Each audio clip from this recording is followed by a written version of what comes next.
Shalom, bueno, estábamos en Lucas 17. Vamos a empezar Lucas 17 y vamos a hacer la tarea que habíamos, sí, la asignación que habíamos dejado hace 8 días. Entonces, el versículo en cuestión, o sea, para que me confirmen, estamos en la misma página que es Primera de Pedro 3:19. Ese era el versículo en cuestión, ¿cierto?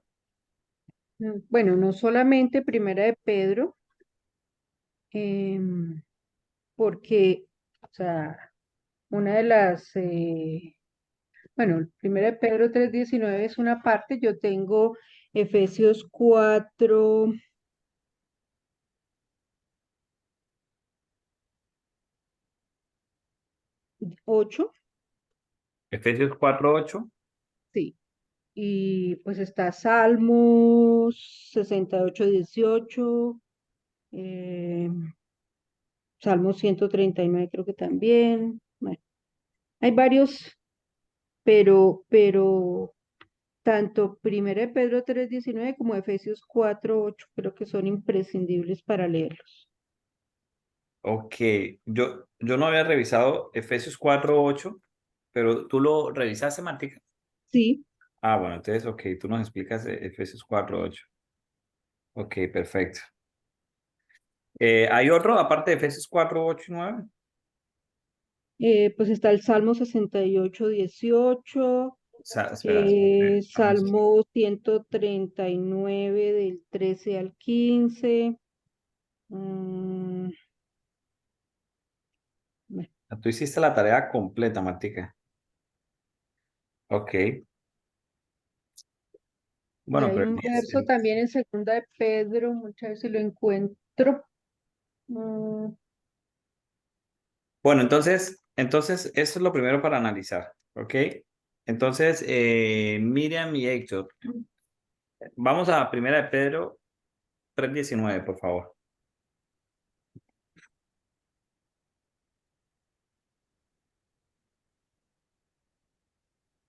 Un momentito, por favor.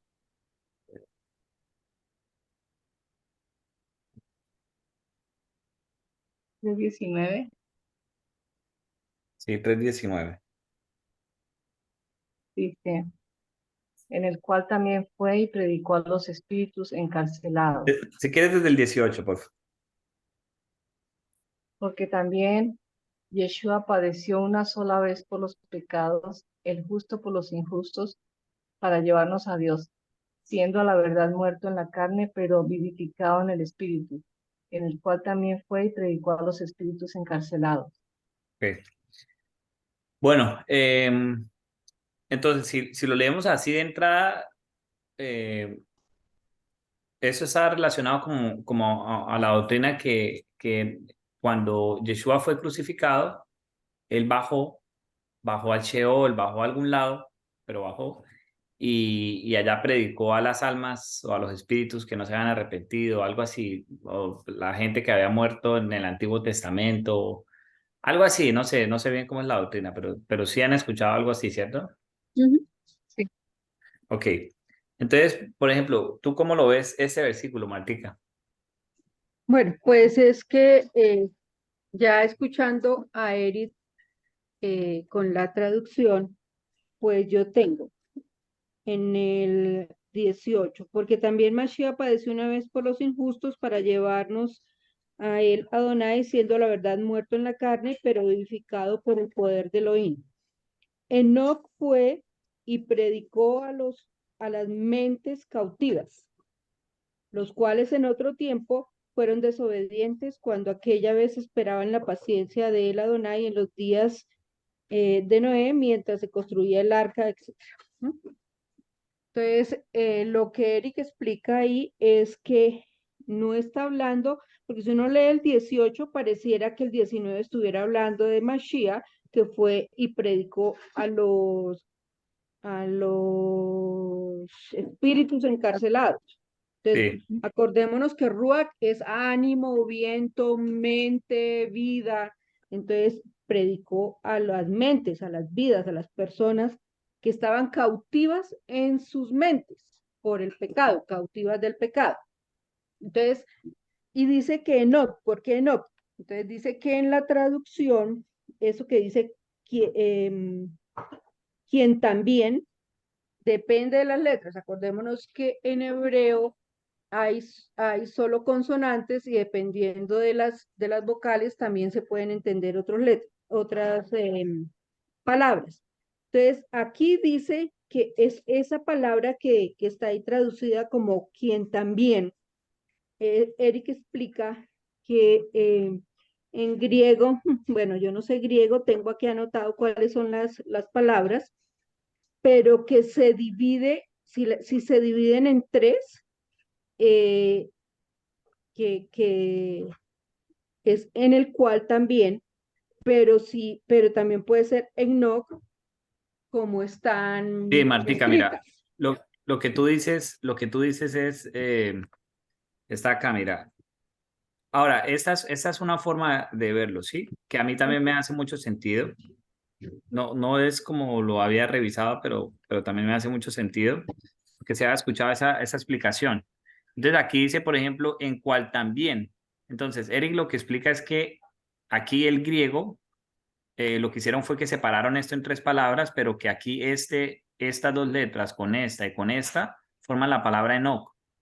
Y ahí se entiende la traducción que tú dices. ¿Cómo se repite tu traducción? ¿El 19? Enoch fue y predicó a las mentes cautivas. Claro, porque tiene sentido que se relaciona a la época de Noé. ¿Me hago Ujú. entender? Entonces, Porque eso el es 20 habla de la época de Noé. correcto, correcto. Entonces, esa es una manera que me hace muchísimo sentido, ¿sí? Eh, Otra manera, para que también porque miren, hay este tipo de situaciones de versículos, o sea, yo no soy partidario de decir este es y no hay una verdad, o yo tengo la verdad absoluta, porque es una cuestión como de posibilidades y cada uno dice, bueno, a mí me parece que esta encaja más con la escritura. Esa Martica que tú acabas de dar, a mí me encaja muy bien, la verdad. Me parece que hace sentido el contexto y hay argumentos lingüísticos para comprobarlo. Ahora, si nos vamos a esto Sí, también, miren porque, esta, perdón, porque Eric también explicaba que eso que aparece Enoch, la palabra Enoch junta, no abierta, en manuscritos griegos antiguos. ¿Mm? O o sea, sea, con mayor prueba, sí, no no es es una algo cuestión. que él piense, sino de acuerdo con lo que él ha estudiado en manuscritos antiguos aparece. Claro, ok, interesantísimo. Bueno, mira esta otra posibilidad. Vamos a Isaías 42. Vamos, le digo dónde es. Isaías 42. 42 desde el 6. Dice, yo Adonai te he llamado en justicia y te sostendré por la mano, te guardaré y te pondré por pacto al pueblo, por luz de las naciones. El 7, para que abras los ojos de los ciegos, para que saques de la cárcel a los presos o a los cautivos y de casas de prisión a los que moran en tinieblas. Entonces, aquí el Isaías 42, de hecho, si ustedes lo leen desde el principio, el versículo 1 dice, aquí mi siervo, yo le sostendré, mi escogido en quien mi nefesh tiene contentamiento, he puesto sobre él mi ruach, él traerá justicia a las naciones. O sea, esto es completamente mesiánico. Ujú. Entonces, cuando en el 7 dice que va a enviar, va a venir Mashiach para que abra los ojos de los ciegos, para que saques de la cárcel a los presos, es tal cual lo mismo que dice acá, a los ruach encarcelados. Lo que pasa es que, como tú dices, Martica, espíritu no es una cuestión, eh, como hablábamos la semana pasada, no lo entendemos así, como que sea una cuestión, eh, como una sustancia Gasparín. o, sí, como un Gasparín que está en uno, entonces él vino a predicarle a los espíritus encarcelados, no lo vemos así. De hecho, no tengo ahorita un versículo, pero recuerdo que alguna vez me puse a revisar todas o muchas en concordancia electrónica bíblica, muchas veces en donde aparecía la palabra ruach en el Antiguo, en el Nuevo Testamento, y muchas veces lo traducen como mente. O sea, la palabra ruach no siempre la traducen como espíritu. Entonces uno dice, bueno, ¿por qué a veces traducen mente y por qué a veces traducen espíritu? Y si aquí ponemos mejor mente, tiene mucho más sentido, porque decir que Yeshua, que fue el que fue y predicó a las mentes encarceladas, pues tiene sentido con Isaías 42:7, porque también era una profecía que habría de hacer Mashiach, y lo acabamos de leer. Sí, Entonces, encarceladas, perdón, ahí se refiere a cautivas por el pecado, ¿no? cautivas, aquí lo Por dice el tal cual, pecado. ¿sí? Aquí lo dice en Isaías 42:7. Es tal cual lo que acabamos de leer.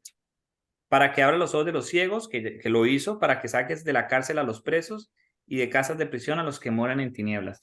Entonces, Ujú.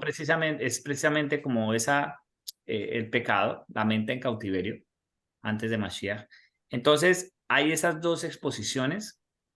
Bueno, y digamos que la tercera, que lo ve como que, no sé, que Mashiach, no sé, bajó al inframundo y predicó a los espíritus, lo cual es rarísimo porque no hay, porque la escritura, en todo el sentido de la escritura nos dice que el que se muere está dormido, que nada sabe, que nada entiende, que no puede hacer nada. Entonces, si hay un espíritu que ya se va a un lugar, estaríamos diciendo que hubo un juicio. Y si no fue al infierno o no fue al infierno al cielo o al infierno como se entiende, entonces diríamos que está en un lugar neutro y sería como un purgatorio. Ya ahí nos estamos metiendo en catolicismo. Que pues las personas lo pueden decir, pensar, pero sustento bíblico no tiene. Sustento Claro, es que en bíblico. Efesios apareciera así, según la traducción, en Efesios 4. Ok, vamos a Efesios 4, Martica. Entonces, Espérate. por eso es que las personas creen y sostienen de pronto que dice así, léelo tú de pronto en la traducción que tú tienes y luego lo ¿Desde leo el yo. 9 o el 8? Em, 7, 8 y 9, yo creo. Dice el 7, pero a cada uno de nosotros fue dada la gracia conforme a la medida del don de Mashiach, por lo cual dice, subiendo a lo alto, llevó cautiva la cautividad y dio dones a los hombres. Y eso de que subió, ¿qué es? Sino que también había descendido primero a las partes más bajas de la tierra. El 10. El que descendió es el mismo que también subió por encima de todos los cielos para llenarlo todo. Entonces, primero lo voy a leer como yo lo tengo y luego lo miramos. Entonces, pero a cada uno de nosotros es dada la gracia conforme a la medida del don de Mashiach, por lo cual dice, subiendo a lo alto, llevó consigo el pecado y dio dones a los hombres. Esta expresión ascendió, ¿qué significa? Sino que también descendió a las partes más profundas de la tierra. Quien descendió es el mismo que también subió por encima de todos los cielos para completar todas las cosas. Entonces, el nuevo específicamente, que ahí es donde dice, sino también había descendido a las partes más profundas de la tierra. Entonces, ahí es cuando tenemos que mirar Salmos, eh, no sé si, miremos el 68:18. Creo que es primero, y si no miramos el otro, es que no estoy segura cuál de los dos. ¿Qué significa eso? Sí, dice, subiste a lo alto, cautivaste la cautividad, tomaste dones para los hombres y también para los rebeldes, para que habite entre ellos ya Elohim. Yo tengo, subirás a lo alto, cautivarás la cautividad. La cautividad es el pecado, ¿no? ¿Sí? Eh, repartirás dones a los Adán, ciertamente los rebeldes no habitarán la presencia de Yah. Punto. No, pero entonces hay otro, entonces debe ser Salmo 139. 139 del 13 al 15, vamos a ver, que habla específicamente de las profundidades de la tierra, Porque tú si, formaste mis entrañas, tú me hiciste en el ujú. vientre de mi madre. ¿Qué más dice? 139, 13 a 15. Sí, dice, te alabaré porque formidables, maravillosas son tus obras, estoy maravillado y mi nefesh lo sabe muy bien, muy bien. No fue encubierto de ti mi cuerpo, bien que en oculto fui formado y entretejido en lo más profundo de la tierra. Ah, Ujú. o sea, se refiere al Ento- vientre, al venir acá a la tierra. Sí, entonces, bajar, Mm. pues sencillamente él estaba en su gloria y se hizo. Claro, ciento treinta y conforme nueve a hombre, kilos. no igual a hombre, sino a imagen de hombre, Wow. y bajó a la tierra. Y más aún se sometió a nacer a través de una mujer. Y ahí lo dice, que en lo más bajo de la tierra, lo más bajo, en las entrañas de quién? De una mujer. Eso es lo bajo de la tierra. Entonces, bajar, como dice en el 10 de Efesios 4, que es no, en el 9, que había descendido a las partes más bajas de la tierra, o sea, descendido a la tierra, pero aún así, todavía a las partes más bajas de la tierra se sometió a nacer bajo el vientre de una mujer. Eso es Bueno, las partes más bajas de la tierra. claro, no es por allá un No, purgatorio, al un infierno. inframundo, al Sheol, ¿cómo es que lo dicen los griegos? No, bueno, no me acuerdo. No, que además el Sheol es el sepulcro, la tierra ahí Sí, donde van los muertos, ya. la tumba, ¿Mm? sí. La tumba, eso. Ok, Entonces, esto, lo más profundo de la tierra, es al vientre materno. Se sometió a lo más bajo para él. interesantísimo, Martica, interesantísimo. Y la misma Perfecto. escritura lo dice. Me parece súper esa explicación. Héctor y Miriam, Pues sí, les agradezco mucho por la aclaración porque la verdad yo no lo tenía claro y por eso dije lo que dije la vez pasada, porque la verdad nunca lo había estudiado, pero ustedes me están mostrando varios testigos bíblicos, ¿no? Y eso es lo que realmente a uno le abre el entendimiento. Yo no hice la tarea respecto de esos capítulos y versículos. En lo que sí me concentré más en estudiar la parábola y si está bien me gustaría comentarles qué aprendí. la que vamos a leer o la que ya leímos. La que leímos porque fue la que yo no había entendido esa parte. Ah, ok, entonces Eh, vamos a Lucas y claro que sí, por favor nos compartes.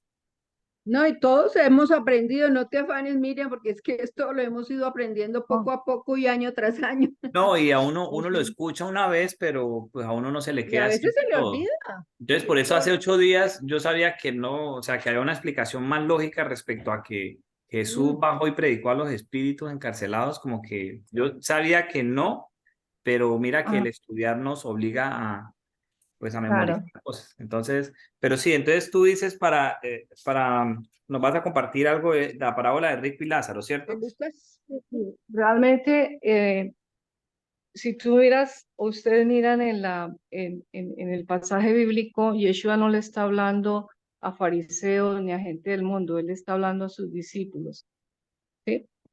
O sea, a nosotros hoy en día. Sí, Y él presenta un caso donde realmente el énfasis que le debemos poner es no en saber qué está más allá de la muerte, ¿sí? Sino es una historia que nos cuenta para que nos enfoquemos en el momento en que estamos los vivos, los que estamos acá, los que tenemos esa oportunidad de aprender de conocerle, de someternos a su santa voluntad, que eso es como lo importante, porque el énfasis viene en que el rico dice, por favor envía a Lázaro para que advierta a mis hermanos que están allá en la casa y ellos, para que ellos no vengan acá. Y Abraham le contesta, es que ellos tienen, para eso tienen la Torá y a los profetas, ¿sí? Y viene esa discusión de el rico sigue siendo necio, sigue siendo rebelde, porque le dice, no, no, padre Abraham, ¿sí? Si le mandas a uno de acá y ellos ven a alguien que resucita o que viene de los muertos, le van a creer. Y él vuelve, le reafirma, ¿no? Para eso tienen a la Torá y los profetas, y te aseguro que si uno que fuera entre los muertos o se levantara, tampoco le creerían. Y por eso Ujú. es que Yeshua tiene énfasis en otra parte de la escritura donde dice, si ustedes no le creen a Moisés que escribió acerca de mí, no me van a creer a mí. Entonces, ahí el enfoque y la enseñanza que él nos quiere dejar es nosotros que estamos vivos, porque ya después de la muerte no hay nada que hacer, absolutamente nada que hacer. Pero mientras estemos vivos debemos seguir a ese Lázaro que tampoco nos informan mucho, pero de acuerdo al final que tuvo, nos muestra que era un hombre de fe, un hombre que tenía la fe que tuvo el padre Abraham, que era un hombre que anhelaba eh, tener unas obras y no pudo tener eso. Y hay una parte donde dice que cuando dice que fue echado a las puertas de la ciudad, que es el sitio donde se impartía justicia, parece que él fue puesto allí injustamente, ¿sí? Porque dice se puso o se echó, ¿sí? Eh, Parece que indicara que él fue objeto de una injusticia y estuvo enfermo, hambriento, pero la fe nunca la perdió, nunca. Mientras que el rico decía, a lo mejor, como tengo tanto y me he visto tan bien y tengo tantas riquezas, debo estar haciendo las cosas bien, pero era a su manera. Pero realmente jamás puso sus bienes al servicio de otros. O sea, esos talentos que el Señor le dio, él no los usó sino para sí mismo, no los usó para ayudar a otros.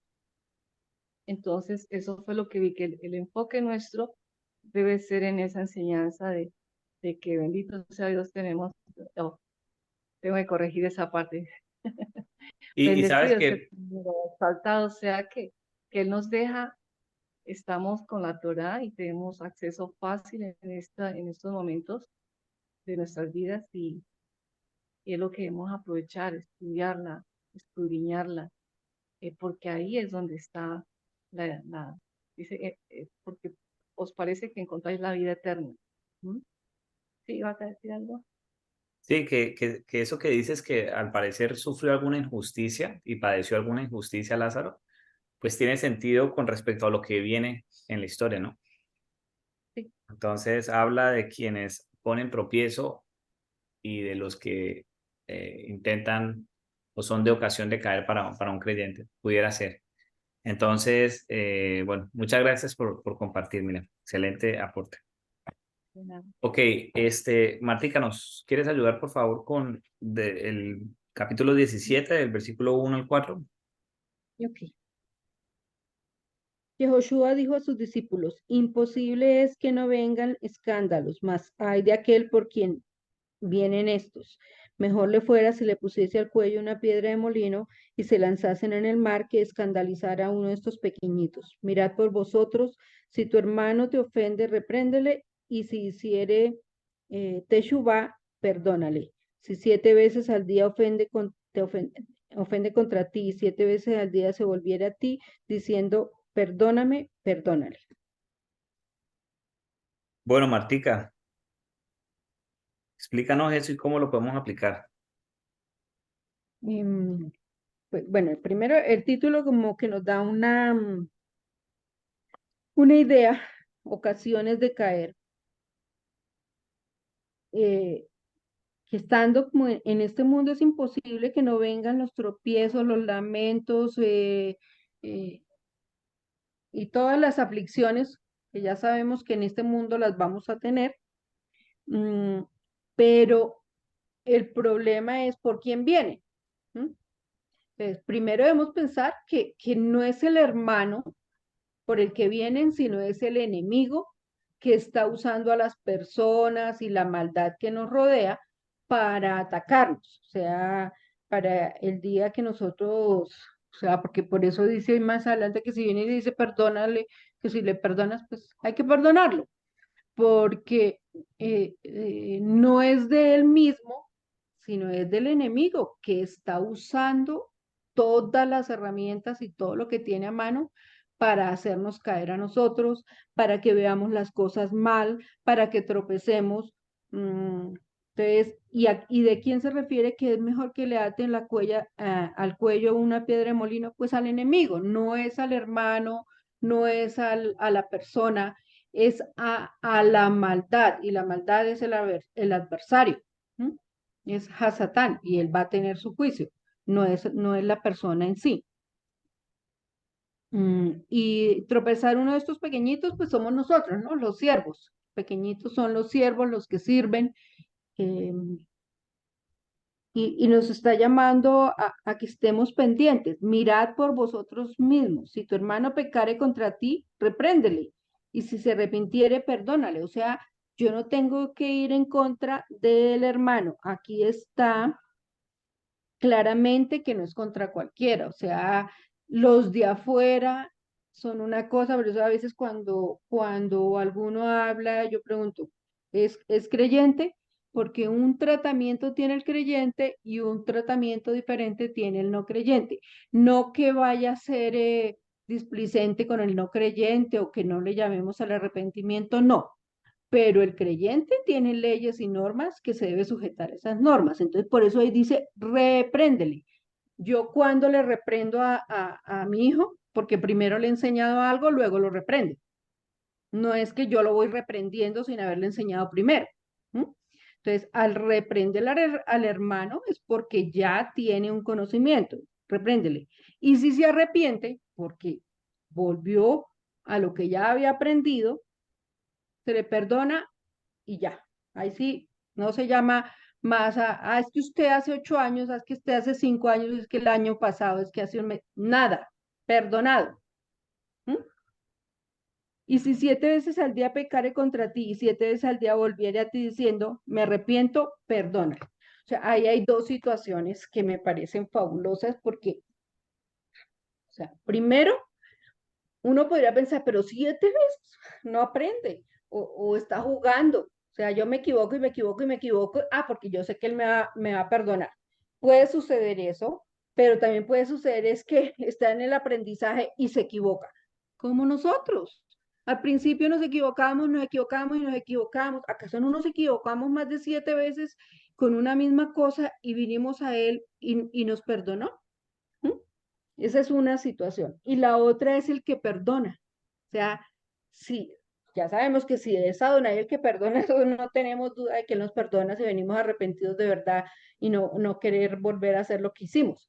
Pero si es a nosotros, si es entre parejas, si es entre hermanos, si es entre hermanos de Muná o hermanos de sangre, si viene eh, el esposo o la esposa, es que ya, esta es la séptima vez que he cometido lo mismo, la décima, perdóname.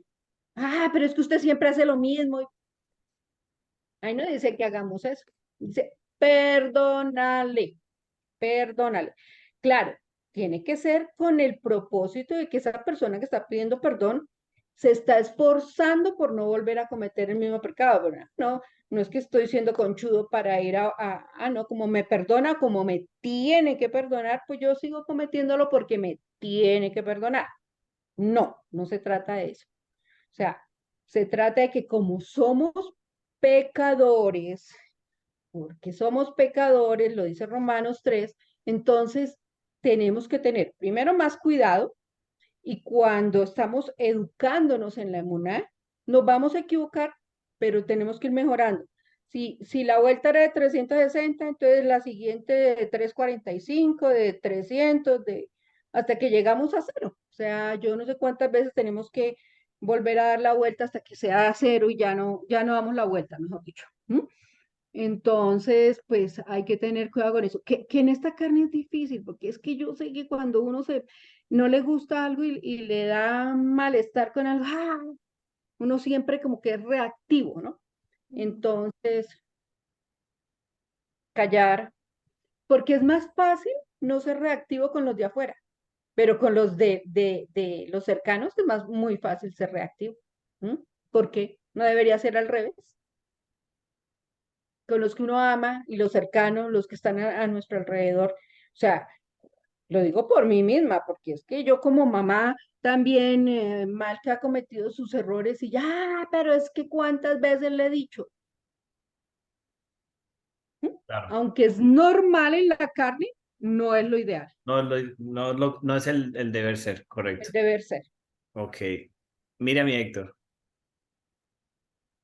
Yo tengo una pregunta que me la he preguntado hace mucho tiempo y la verdad me causa un poco de dificultad respondérmela a mí misma, pero a ver si se la hago a ustedes me pueden ayudar.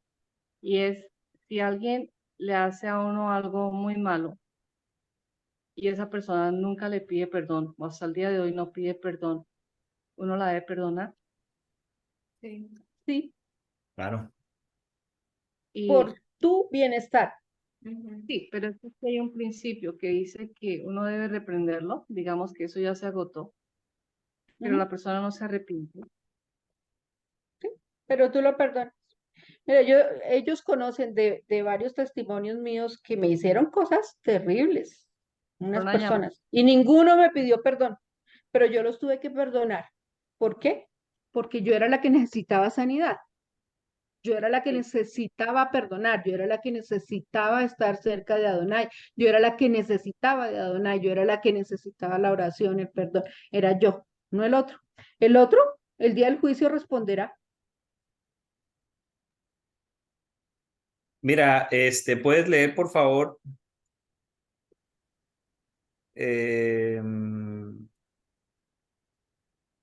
puedes leer, por favor, Hechos, Miriam, Hechos 7, 59, 60. Hechos 7.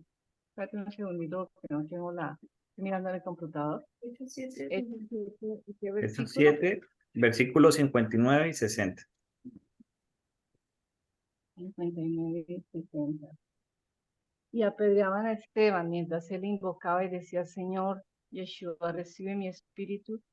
Y puesto de rodillas, clamó a gran voz, Señor, no le tomes en cuenta este pecado. Y habiendo dicho esto, durmió.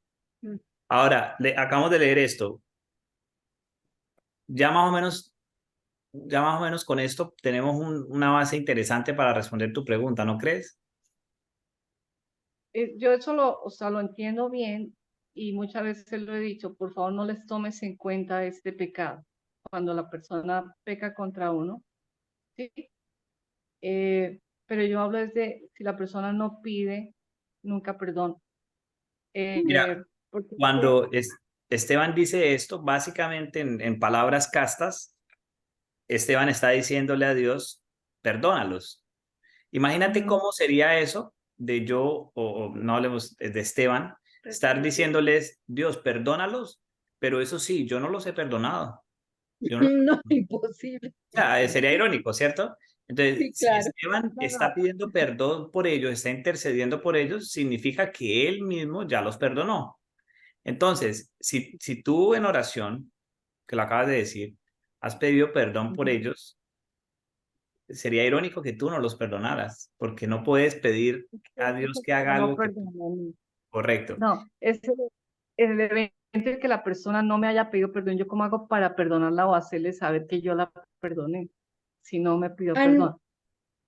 Es o algo sea, hacerle saber, no, porque si no se acerca a ti, o sea, Ujú, una de esas personas que me hicieron mucho mal, ya murió. ujú, Entonces, nunca me pidió perdón, pero o sea, yo lo perdoné, ya. El otro, no sé en dónde estará y yo no me voy a poner a buscarlo para decirle, mire, lo perdoné, ¿no? O sea, él será sujeto a juicio el día que le toque. O sea, yo no necesito buscarlos si ellos me afectaron a mí. Si tengo la posibilidad, si están cerca, sí, pero si yo necesito buscarlos, ellos deben venir a buscar el perdón. Pero si no lo hacen, es problema de ellos, es de ellos en el juicio, no mío. Mi problema es que yo no perdone y tenga rencor, porque esos, o sea, de o todas no, nuestras no, obras y palabras porque estaremos sería sujetos como a juicio. odiar, ¿verdad? Y es algo terrible, pero si uno no tiene esa oportunidad de decirle te perdono porque uno en su corazón no guarda ningún resentimiento, o sea, no, realmente uno no siente ni siquiera ánimo de nunca vengarse porque uno siempre decir la venganza es del Señor, Él dice mía es la venganza, no de uno, ¿sí? Esos Claro. principios uno los aplica y lo mismo que si nosotros vamos ante nuestro Padre que Él ama, lo que más ama es un corazón quebrantado, un corazón Ujú. arrepentido. Entonces, yo digo, si yo no voy con esa actitud ante mi Padre y le pido perdón con un corazón bien arrepentido, pues no voy a obtener el perdón de Él. Pero seguro que Claro. Él no va a tener, no tiene, o no sé, no sé Mira cómo que será, ¿no? O respecto de uno. lo que pasa es Pues que, es mira, nosotros tenemos que entender que nosotros somos una parte, o sea, nosotros no somos jueces, o sea, Ujú, nosotros ujú. Un juez tiene en cada asunto de disputa, cada asunto de pelea, hay dos partes, mínimo. Ujú. Nosotros somos una parte. Entonces, digamos que tú tienes el juez y tienes una parte. Y si la otra parte no se presenta y eso, esa es cuestión del juez. Ya el juez Ujú. llevará otra medida y hará alguna, o sea, ya tiene el debido proceso que El tendrá que dictamen hacer. es del juez. Un dictamen, correcto, pero tú no puedes hacer que la otra parte haga absolutamente nada, no puedes. Entonces, por ejemplo, me recuerdas a un testimonio que está ahí en la ventana traducido de no me acuerdo porque ya fue hace rato que lo vi, pero me acuerdo que era un tipo que en su infancia casi lo matan por le hacían bullying y lo tiraron no me acuerdo qué fue, pero que él casi quedó muerto. Y mejor dicho, de milagro alguien lo encontró y lo recogieron y estuvo que se moría y el caso es que al final, o sea, muchos años después, él conoció a Yeshua y él dice que empezó a escribir el nombre del agresor. Eso fue décadas después. Y entonces siempre oraba a Dios por esa persona que casi lo mata. Y muchos años después, Dios los puso en contacto, o sea, fue una cosa milagrosa. Y el del bullying ya se había vuelto cristiano y bueno, fue un reencuentro muy bonito, pero mira que la persona lo único que hizo fue orar por el agresor, no puede hacer nada más. La clave, yo Entonces, pienso que esa es la respuesta.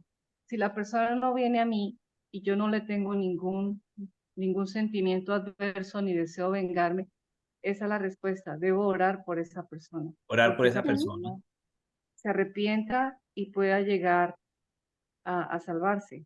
¿Sí? Yo pienso que esa es correcto, la clave. correcto, Ujú. orar por los enemigos, que es de las cosas más complicadas humanamente que pudiéramos llegar a enfrentar. Entonces, sí, definitivamente eso. Eh, pero sí, está claro que el perdón, digamos que nosotros como creyentes, pues Mashiach de alguna manera lo dice cuando si les golpean una mejilla, pues poner la otra, en el sentido en que precisamente tenemos que perdonar unilateralmente. O sea, nuestro perdón no está supeditado a la intención siquiera del agresor en lo absoluto, porque entonces seríamos reaccionarios.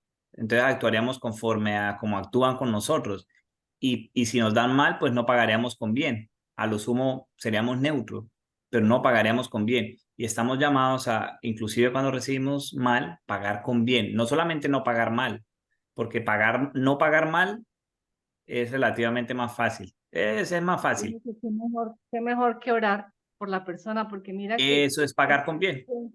ese testimonio que tú dices lo llevó tu hermano Johnny a la congregación, e hizo llorar a gente, a mí me hizo llorar. Cuando ese joven era pequeño le hacían bullying, lo golpearon, casi lo matan. ¿Te acuerdas si es la misma historia? Y al final tiene la oportunidad de verse con su agresor muchos años después y él le pide perdón y dice, no, yo siempre estuve orando por ti. Es una Sí, historia muy linda. muy bonita, sí. Y mira que el juez, o sea, Dios dispone.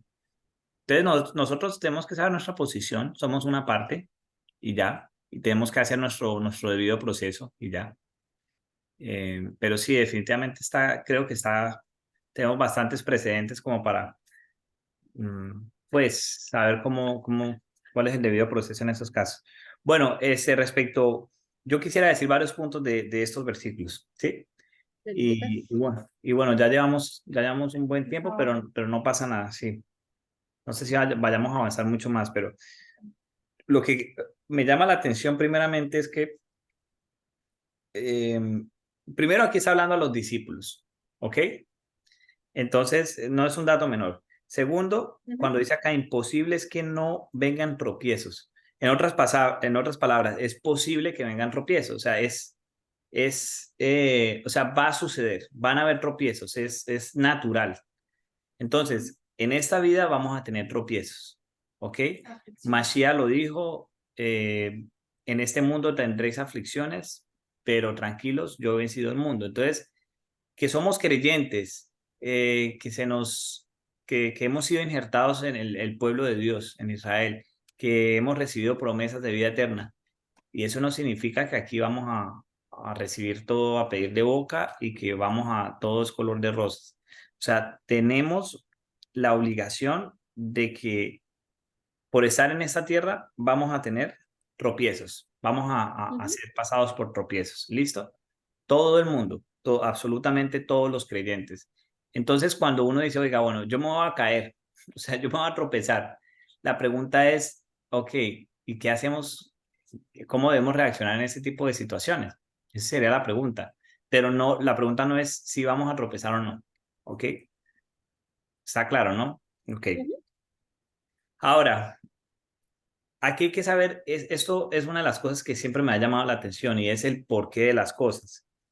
Según la línea que uno escuche, si uno escucha más al judaísmo, por ejemplo, ellos te van a decir, no, a ti te pasan las cosas es porque es que es meritocracia prácticamente.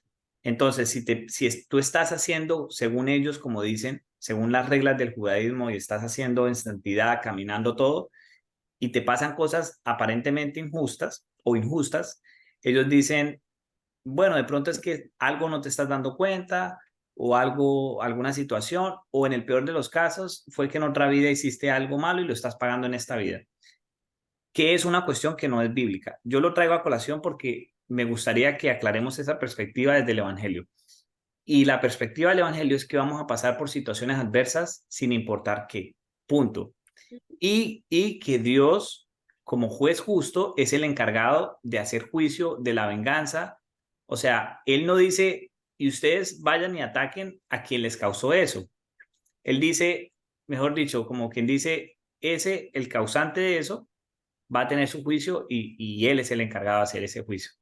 Entonces, ¿eso a qué me acuerda? Miren, hay diferentes situaciones esto lo hemos hablado y no voy a entrar tanto en detalle, pero las cosas que a uno le pasan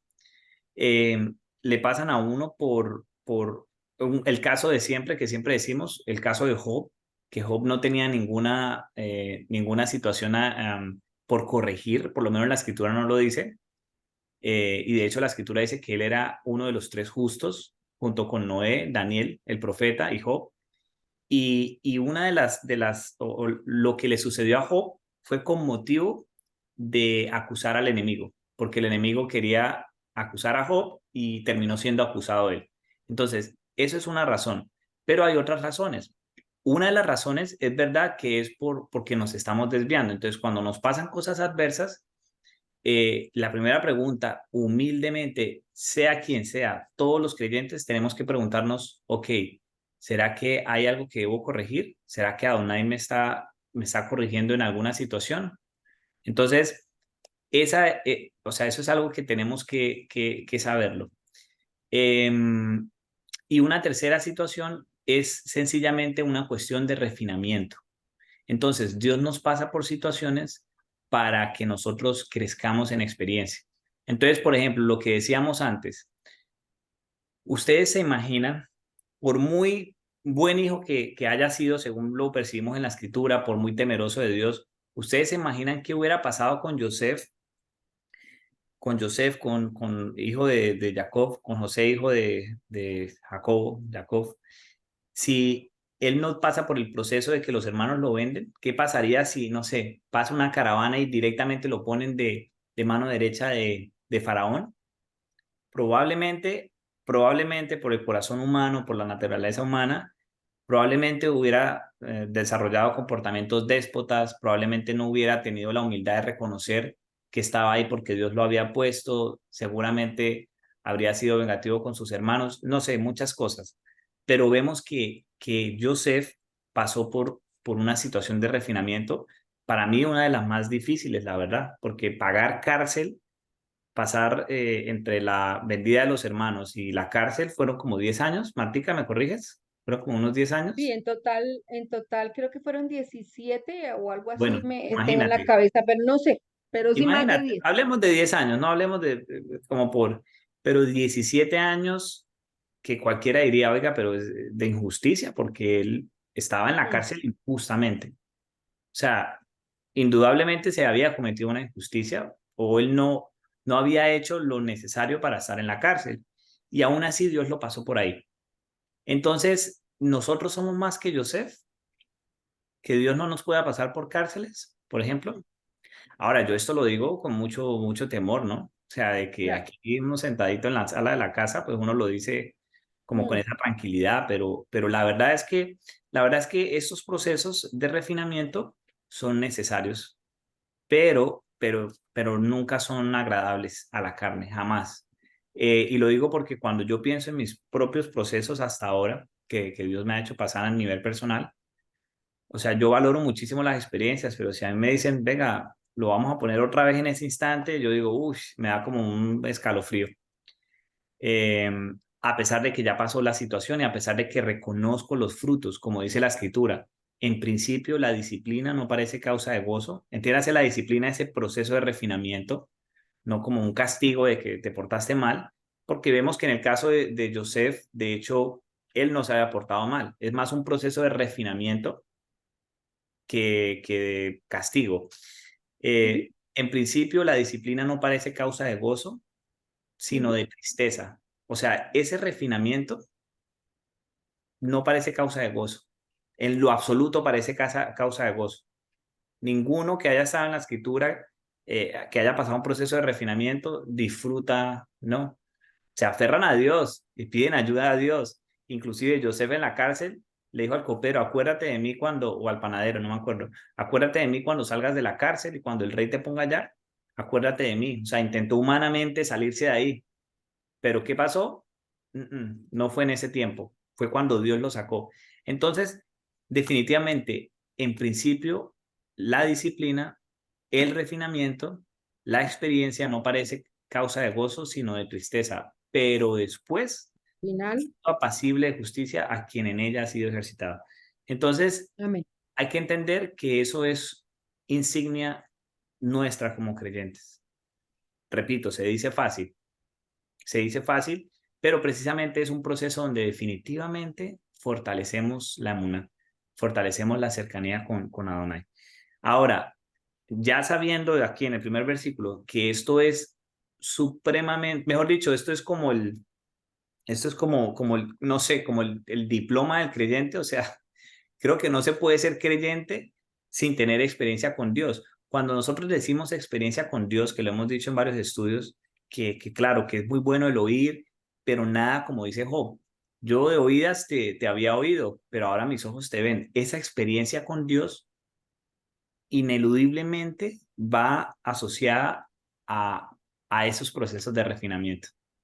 Sí o sí, sí o sí. Cuando vemos a Abraham, ok, Adonai se le apareció a Abraham, y ahí todo fue, Abraham, ve a una tierra, todas las promesas, mejor dicho, te voy a prosperar, te voy a hacer padre de millares, mejor dicho, creo que, mejor dicho, unas promesas más grandes, difícil.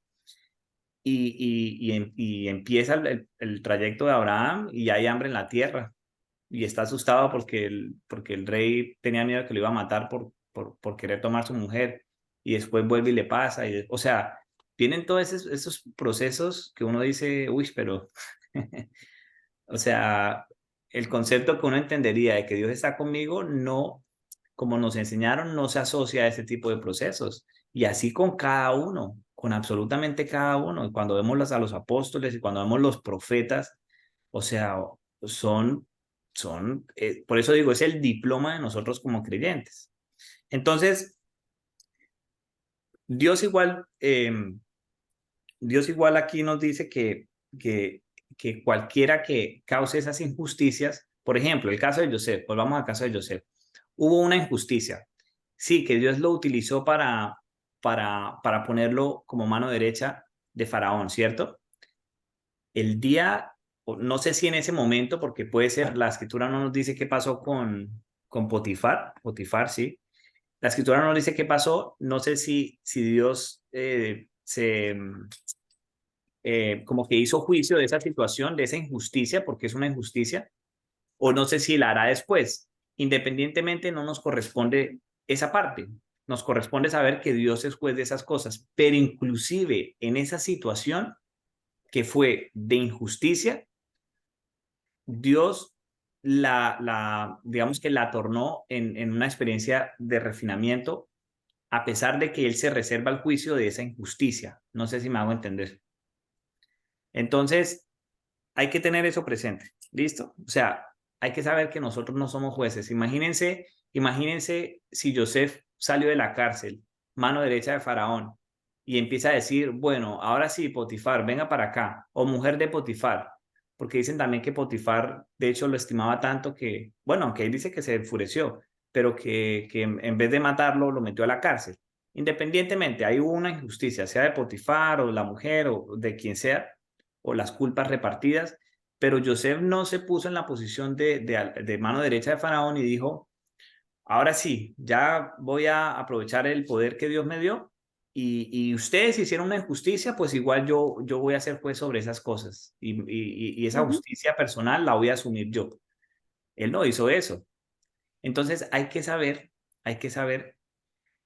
que eso yo creo que es de las cosas más difíciles, cuando Dios te da la autoridad, cuando te da la potestad y tú pudiendo hacer algo a tu manera, a tu juicio, en tus manos, tú, o sea, decides por el debido proceso. Yes.